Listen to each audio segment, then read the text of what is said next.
제가 이제 아이들 가르칠 때 과제를 내준 거를 어머님 채점해서 이제 보내주신 걸 보면은 딱 봐도 제가 봐도 아, 엄마가 약간 분노의 채점을 했구나 이런 느낌을 받을 때가 있어요. 느껴지나요? 이때는 동그라미도 엄청 크게 하고 이제 틀린 것들도 엄청 이렇게 크게 표시를 하면서 맞은 거는 잘했어 이런 느낌이고 틀린 거는 네, 그쵸. 안녕하세요. 육아연구소 이지민 아나운서입니다. 아이들에게 16년 동안 수학을 가르치셨고요. 또 초등 수학 로드맵이라는 책을 쓰기도 하셨습니다. 유튜브 123 미니쌤이라는 채널 운영하고 계신 김민희 선생님 모셨습니다. 선생님 안녕하세요. 네, 반갑습니다. 저희가 그러면 이제 초등 수학에서 큰 그림을 알아봤어요. 이런 식으로 그림을 가지고 이런 것들을 놓치지 않고 가야 합니다. 알려주셨고요. 지금부터는 좀 다른 데에서 물어보기 힘들었던 아주 사소하고 좀 구체적인 질문들을 해보려고 하는데요. 네. 먼저 엄마가 아이들 수학 문제집을 채점을 하는데 네. 아이의 수학 능력을 떨어뜨리는 채점 방법이 있다고 해서 어떤 건가요?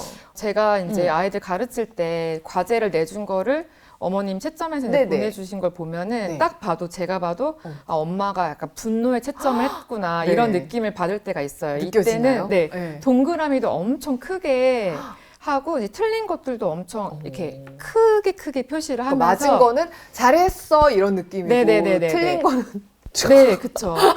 근데 이제 틀려서 그 화가 이제 가라앉지 않을 때는 맞은 것도 막 엄청 표시를 크게 하시면서 그렇게 이제 그 감정이 전달되는 것들이 있어요. 근데 그거를 아이가 받아들일 때는 아이도 틀리고 싶지 않잖아요. 누구나 다 잘하고 싶어 하거든요.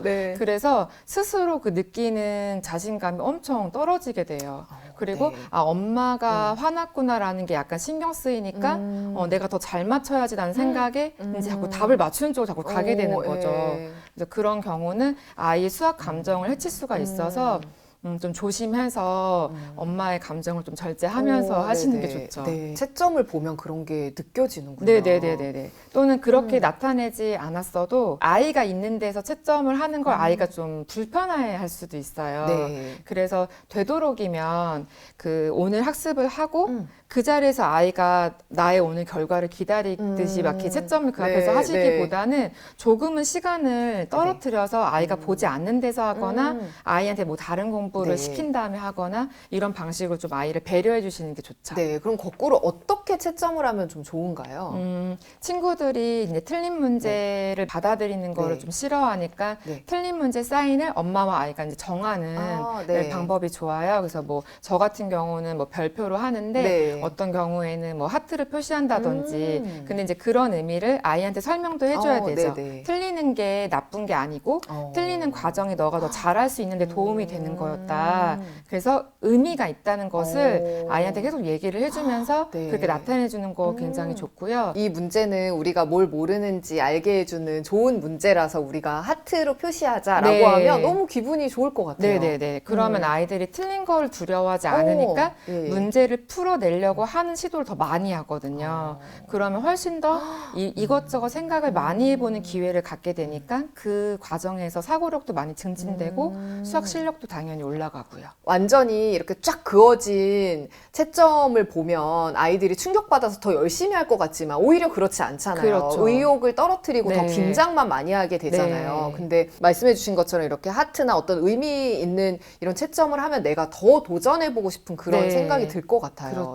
그리고 이제 색연필 우리가 보통 채점이니까 빨간색을 사용해 채점을 해야 된다는 그런 고정관념이 있어요. 근데 아이들이 똑같이 빨간색이 그런 의미를 모르진 않아서 저는 오히려 색깔을 바꾸거나 그런 식으로 나타내 주거든요.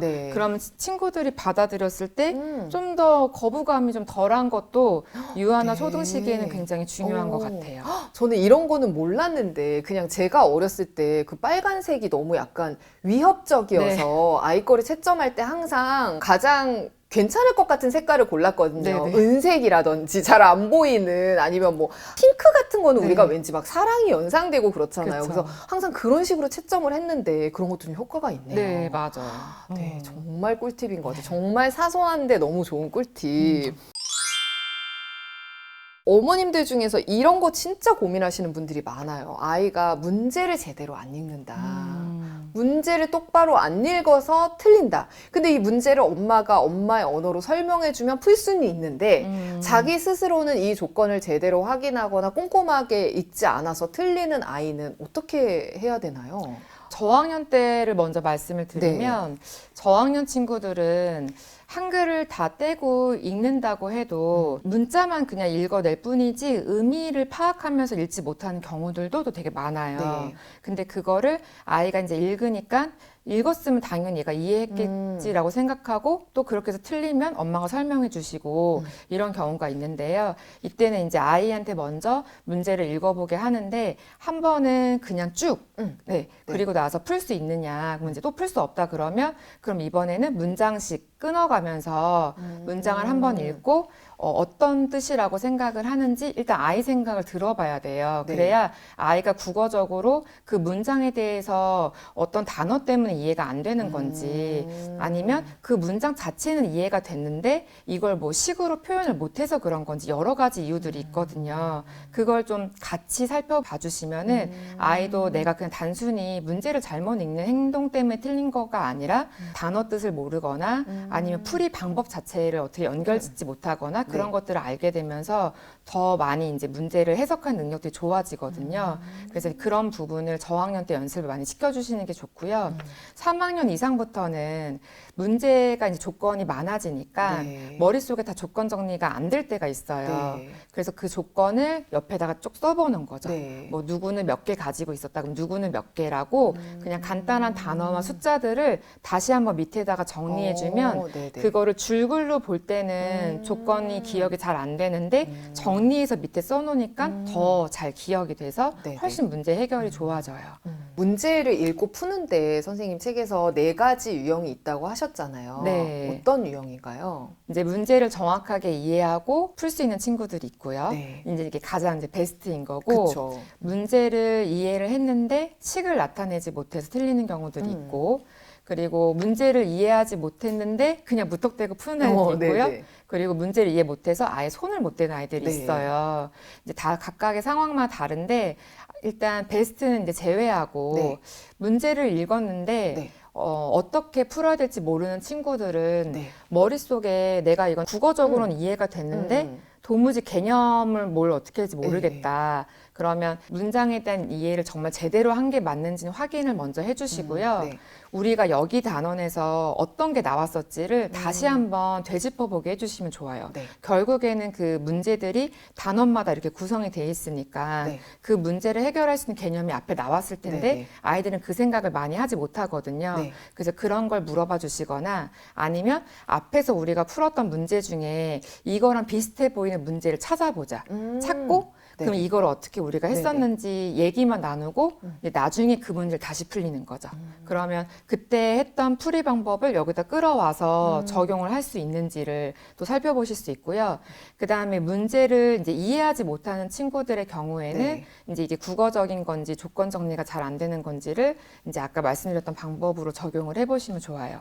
그리고 문제가 이해가 안 됐는데도 막 푸는 친구들 이런 친구들은 풀이한 흔적을 지우시면 안 돼요. 오답이나 오답 풀이한 흔적을 지우시지 않고 어떻게 이 답이 나왔는지를 아이랑 같이 찾아가면서 요거는 왜 이렇게 더하기를 했어? 그러면 이제 아이가 어떤 문제에서 이러니까 더했다라고 했을 때 거기서 이제 맞지 않는 부분이 생기거든요. 그러면 여기서 이 말은 더하기가 아니라 뭐 다른 의미였어. 이런 식으로 이제 정확하게 풀이를 가야 되는 게 중요한 거를 이제 아이한테 자꾸 알려주셔야 되죠. 그러니까 이렇게 다 들어보면 어떤 유형이라도 부모님이 답을 맞추고 틀리는 것에 좀 집중하지 않고 그 과정을 아이랑 좀 꼼꼼히 대화하면서 어느 부분에서 아이가 힘들어하고 있는지를 좀 알아내고 이게 정말 중요하다는 생각이 드네요. 이런 아이는 어떻게 해야 되나요? 쉬운 문제는 자신 있게 푸는데 어려운 문제가 나오면 우리가 시간을 갖고 열심히 좀 생각을 많이 해봐야 된다라고 하는데 어려운 문제가 나오면 그냥 포기하고 안 하고 싶어하고 심지어 화까지 내는 아이들도 있대요. 어린 아이들수록 그런 경향이 더 많이 나타나는데요. 일단은 문장 길이만 길어져도 문제를 못 풀겠다. 어렵다. 이렇게 단정 지어버리는 경우가 있어요. 그래서 그럴 때는 문장을 하나씩 물어봐 주시면서 이해를 시켜주시면 아, 문제가 길어도 어려운 건 아니구나. 그리고 문제가 길어도 필요 없는 것과 필요 있는 게 이제 나눠져 있구나. 그런 걸 알게 되면서 좀 접근할 수 있는 그런 마음을 이제 키울 수가 있고요. 난이도가 올라가서 풀 수가 없는 그런 문제에 대해서는 다시 쉬운 문제 위주로 다시 한번 복습을 잡아주시는 게 좋아요. 왜 그러냐면 쉬운 문제에서는 아이가 긴가민가 하면서 그 문제를 맞췄을 수도 있거든요. 근데 그거는 엄마 입장에선 쉬웠으니까 당연히 맞춘 거겠지. 알고 맞춘 거겠지. 근데 알고 보니까는 약간 감을 못 잡았는데 맞춘 걸 수도 있어서 그걸 확실하게 판단을 하시는 게 무엇보다 중요하고요. 그리고 나서 아이가 이제 그 문제에 대해서 이제 다시 복습을 하고 이제 문제를 해결하려고 도전할 때 일단은 시간을 충분히 주시고 오늘 못하겠다 그러면 그래도 두세 번 정도의 기회는 뭐 이제 더 주시는 것이 좋아요. 그러니까 섣불리 못한다고 해서 바로 알려주는 태도를 자꾸 보이시면 아이들이 자꾸 안 풀려고 더 하거든요. 그래서 몇 번의 기회를 주시고 그래도 안 된다. 그러면 어머님이 그 문제에 대해서 어떻게 힌트를 줄지 좀 고민을 해보셔야 돼요. 왜냐하면 친구들이 그 힌트를 찾는 게 이제 그런 문제를 풀 수 있는 키죠. 그걸 찾는 게 굉장히 어려운데 그냥 쉽게 줘버리면 사고를 깊이 끌어가지 않거든요.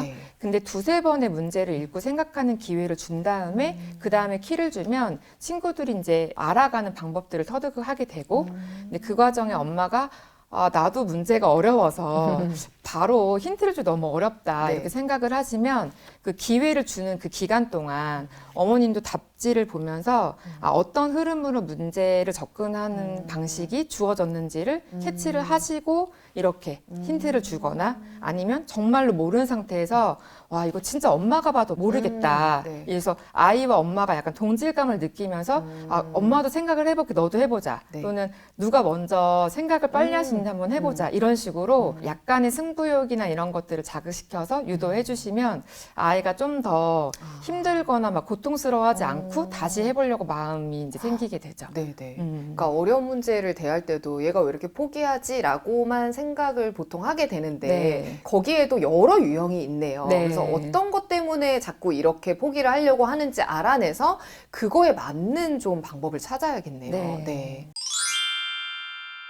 그 문제집에 관련해서도 좋은 문제집을 고르는 기준이 어떻게 되나요? 뭐 연산이나 교과나 조금 차이가 있는 것 같아요. 일단 연산 같은 경우에는 저학년 친구들은 반복하는 게 정말 더 싫기 때문에 그리고 이걸 왜 반복하는지 말로 설명을 잘 이해가 안 되는 나이여서 조금 더 문제 유형이 다양한 연산 문제집을 하시는 게 좋아요. 예를 들어서 뭐 소마셈이나 원리셈 이런 문제집들은 단순하게 몇 더하기 몇이 막 반복되는 형태가 아니라 좀 유형이 바뀌어가며 나오니까 그러니까 좀 아이들이 덜 지겨워할 수 있거든요. 그래서 유아나 초등 저학년 시기에는 학습지 같은 거를 굉장히 싫어하는 친구들한테는 이런 문제집도 굉장히 도움될 수 있고요. 이제 초등학교 3학년 이상부터는 이제 어느 정도 학습량을 소화를 해야지만 연산 실력이 늘기 때문에 그때부터는 반복된 형태를 가셔도 돼요. 그리고 친구들이 어느 정도는 반복을 해야 되는 것도 충분히 이해시킬 수도 있고 받아들일 수도 있는 나이기 때문에 그때는 이제 드릴이라고 하는 이제 반복적인 형태의 문제가 나와 있는 걸로 연습을 해보시면 좋고요. 또 종종 자신의 연산 실력이 자기 학년 학기에 비해서 좀 느리거나 많이 틀리는 경우들이 있어요. 이럴 때는 무작정 자기 학년에 맞는 연산을 계속 반복적으로 푸는 것보다는 연산 문제 중에서도 학년 학기용으로 나왔는데 단원별로 나온 문제집이 있어요. 예를 들어서 도형 단원이면 도형으로 나와서 도형에서 많이 할 수 있는 연산만 모아져 있는 그런 식으로 구성이 된 문제집들이 있는데요. 뭐 큐브 연산이나 단계수 같은 이런 문제집들이 학년별 학기용으로 구성되어 있는데 또 단원별로 쪼개져 있어요. 이런 문제집을 풀면서 교과서 풀 때는 답은 낼 수 있는데 그 외에 자기가 부족한 연산은 다른 걸로 좀 보충을 하면서 이제 연습을 하면 좀 도움이 되고요. 교과에서는 이제 초등학교 기본 문제집들은 출판사별로 아주 큰 차이가 있지는 않아요, 사실은. 그래서 출판사 여러 가지를 그냥 똑같이 놓고 아이가 가장 풀기 편해하는 것을 아이한테 선택하게 해주시는 게 좋고요.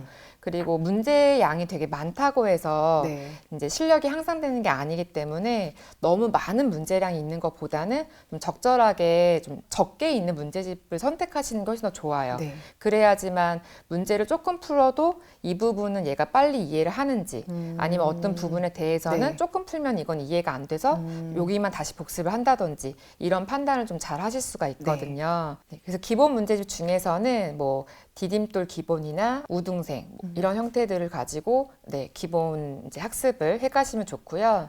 뭐 응용 문제집도 여러 가지가 있지만 네. 응용은 뭐 반드시 필수로 해야 된다 이렇게 보시기보다는 기본에서 안 되는 부분이 있을 때 뭐 많이 틀렸을 때 뭐 그런 부분들만 좀 골라서 응용을 하셔도 되고요. 네. 그리고 이제 심화 문제집이 있는데 심화 문제집은 이제 친구들이 자기 학년 기본을 풀었다고 해서 무조건 자기 학년 심화를 풀 수 없을 수도 있거든요. 네. 그래서 이럴 때는 그 전에 심화학습이 충분히 됐다면 자기 학년 학기에 맞춰서 풀어도 상관없지만 네.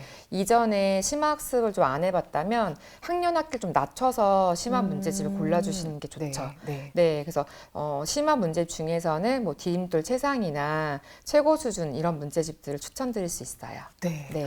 문제집에 대해서 너무 자세하게 알려주시니까 이게 보시면서 우리 아이한테 적당한 것들을 좀 받아 적으셨다가 아이랑 같이 가서 보면서 좀 골라보시면 너무 좋을 것 같다는 생각이 드네요. 네.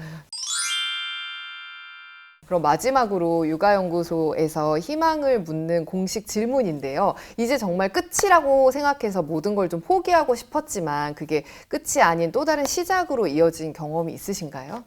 네, 저는 네. 고등학교 3학년 때 네. 수능을 보고 네. 기대했던 점수가 나오지 않고 네. 친구들 너무 결과가 좋고 그러면서 제가 약간 벼랑 끝에 서 있는 기분이 이런 거구나라는 걸 처음 느껴봤어요. 네. 근데 이제 그때는 아무도 만나고 싶지 않고 네, 친구들이 이렇게 연락이 와도 이제 그게 반갑지 않고 이제 그랬었는데요. 그걸 딛고 다시 또 공부를 해서 대학교를 진학을 하고 이렇게 쭉 사회생활을 하다 보니까 아 이렇게 1년 늦는 게 그렇게까지 나의 어떤 실패는 아니었구나. 네. 그리고 그런 경험을 통해서 내가 무언가에 도전해서 부딪혀도 다시 할 수 있는 경험이 됐다는 게 그 이후에도 여러 가지 실패들을 만날 때마다 좋은 긍정적으로 생각할 수 있는 그런 계기가 됐던 것 같아요. 네. 네. 맞아요. 우리가 살면서 실패라고 생각됐던 것이 거기에서 내가 어떤 극복했던 경험이 나중에까지도 굉장히 큰 자산이 되고 또 힘이 되는 것 같아요. 네. 네. 오늘 1, 2, 3 미니쌤 모시고 초등 수학에 대해서 알아봤는데요. 초등 수학을 1학년부터 6학년까지 이렇게 가져가시면 좋아요도 말씀해 주셨지만 진짜 디테일한 거 색연필 색깔까지 알려주시는 선생님은 많지 않을 거라고 생각이 들어요. 오늘 함께한 내용이 많은 도움이 됐으면 좋겠습니다. 육아연구소 아직까지 구독과 좋아요 안 누르셨다면 꼭 부탁드리고요. 또 1, 2, 3 미니쌤 선생님 채널 가시면 그 밖에도 좋은 내용들 많이 있으니까요. 꼭 한번 가보시기 바랍니다. 오늘 이렇게 나와주셔서 고맙습니다, 선생님. 감사합니다. 네, 감사합니다. 네.